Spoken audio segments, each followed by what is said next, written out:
വിഴിഞ്ഞം വിസ്മയമാകുന്നു. വാണിജ്യ പ്രവർത്തനങ്ങൾ ആരംഭിച്ച് 9 മാസത്തിനുള്ളിൽ 10 ലക്ഷം കണ്ടെയ്നറുകൾ കൈകാര്യം ചെയ്തുകൊണ്ട് ലോക മാരിടൈം മേഖലയെ വിസ്മയിപ്പിച്ചിരിക്കുകയാണ് വിഴിഞ്ഞം രാജ്യാന്തര തുറമുഖം.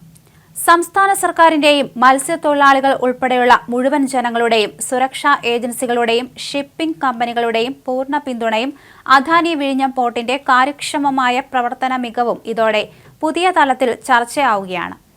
വിദേശ തുറമുഖങ്ങളിൽ നിന്ന് ട്രാൻസ്ഷിപ്മെന്റ് നടത്തുന്നതിലൂടെ ചെലവ് വന്നിരുന്ന കോടിക്കണക്കിന് രൂപയുടെ അധിക ചെലവ് കുറയ്ക്കാൻ വിഴിഞ്ഞം വഴിയൊരുക്കി എന്നതാണ് വസ്തുത. കൺസെഷൻ കരാർ പ്രകാരം ആദ്യ വർഷം ആകെ 3 ലക്ഷം കണ്ടെയ്നറുകൾ കൈകാര്യം ചെയ്യാൻ കഴിയുമെന്നായിരുന്നു പ്രതീക്ഷ. ഇതിന്റെ 3 ഇരട്ടിയിലേറെ കൈകാര്യം ചെയ്താണ് വിഴിഞ്ഞം കരുത്തു തെളിയിച്ചിരിക്കുന്നത്.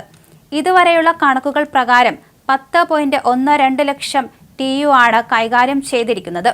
2024 ഡിസംബർ 3-നാണ് വിഴിഞ്ഞത്ത് വാണിജ്യ പ്രവർത്തനങ്ങൾ ആരംഭിച്ചത്.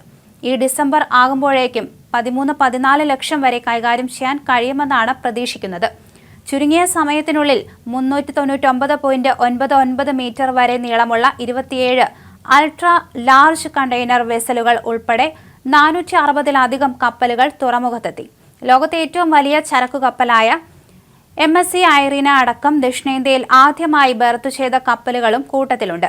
കൊളംബോ, സിംഗപ്പൂർ, ദുബായ് ഉൾപ്പെടെയുള്ള ലോകോത്തര തുറമുഖങ്ങളുമായി മത്സരിച്ചാണ് വിഴിഞ്ഞം ഈ നേട്ടം സ്വന്തമാക്കിയത്. യൂറോപ്പ്, US, ആഫ്രിക്ക, ചൈന അടക്കമുള്ള ലോകത്തെ പ്രധാന സമുദ്ര വാണിജ്യ മേഖലയിലേക്ക് നേരിട്ടുള്ള സർവീസുകൾ തുടങ്ങാൻ കഴിഞ്ഞതാണ് വിഴിഞ്ഞത്തിന്റെ കുതിപ്പിന്റെ വേഗം കൂട്ടിയത്. തുറമുഖത്തിന്റെ റോഡ്, റെയിൽ കണക്ടിവിറ്റി നിശ്ചയിച്ചിരിക്കുന്ന സമയക്രമത്തിൽ പൂർത്തീകരിക്കാൻ സാധിക്കുമെന്ന് മന്ത്രി പറഞ്ഞു. നിലവിൽ കണ്ടെയ്നർ നീക്കത്തിൽ വിഴിഞ്ഞം ഇന്ത്യയുടെ തെക്കുകിഴക്കൻ തീരത്തെ തുറമുഖങ്ങളിൽ ഒന്നാമതാണ്. ലോകത്തെ വലിയ തുറമുഖങ്ങൾ പോലും മാസങ്ങൾ കഴിഞ്ഞ ശേഷമാണ് സാധാരണ പൂർണ്ണതോതിൽ പ്രവർത്തന സജ്ജമാകുന്നത്. എന്നാൽ വിഴിഞ്ഞത്ത് ട്രയൽ റൺ കാലയളവിൽ തന്നെ ലോകത്തെ വമ്പൻ മദർഷിപ്പുകളെത്തി. കരാർ പ്രകാരം ആദ്യ വർഷം 3 ലക്ഷം കണ്ടെയ്നറുകൾ കൈകാര്യം ചെയ്യാൻ കഴിയുമെന്നായിരുന്നു കണക്ക് കൂട്ടിയിരുന്നത്. എന്നാൽ സെമി ഓട്ടോമാറ്റഡ് ക്രെയിനുകളുടെ പ്രവർത്തനം കണ്ടെയ്നർ കൈകാര്യം ചെയ്യുന്നതിൽ നിർണായകമായി. മണിക്കൂറിൽ 36 കണ്ടെയ്നറുകൾ വരെ കൈകാര്യം ചെയ്യാൻ കഴിയുന്ന വിധത്തിലുള്ള അത്യാധുനിക ക്രെയിനുകളാണ് ഇവിടെയുള്ളത്. റോഡ്, റെയിൽ കണക്ടിവിറ്റി യാഥാർത്ഥ്യമാകാത്തതിനാൽ ട്രാൻസ്ഷിപ്മെന്റ് തുറമുഖമെന്ന രീതിയിൽ മാത്രമാണ് ഇപ്പോൾ ഇവിടെ പ്രവർത്തനം. തുറമുഖത്തു നിന്ന് ദേശീയപാതയിലേക്കുള്ള റോഡ് നിർമ്മാണം പൂർത്തിയാക്കി ഡിസംബറോടെ ആഭ്യന്തര ചരക്കു നീക്കം ആരംഭിക്കാനാണ് പദ്ധതി.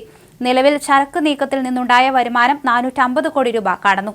2 മുതൽ 2.5 കോടി വരെ കണ്ടെയ്നറുകളുടെ ചരക്ക് നീക്കമാണ് രാജ്യത്ത് പ്രതിവർഷം കടൽ മാർഗം നടക്കുന്നത്. ഇതിൽ 25% 400 മീറ്ററോളം നീളമുള്ള മദർഷിപ്പുകൾ അടുക്കാവുന്ന ട്രാൻസ്ഷിപ്മെന്റ് തുറമുഖങ്ങൾ വഴിയാണ്. മദർഷിപ്പുകൾക്ക് അടുക്കാവുന്ന വിഴിഞ്ഞത്തു നിന്നാണ് ആഴമില്ലാത്ത തുറമുഖങ്ങളിലേക്ക് കണ്ടെയ്നറുകൾ ചെറിയ കപ്പലുകൾ വഴി കൊണ്ടുപോവുകയും തിരിച്ചെത്തിക്കുകയും ചെയ്യുന്നത്.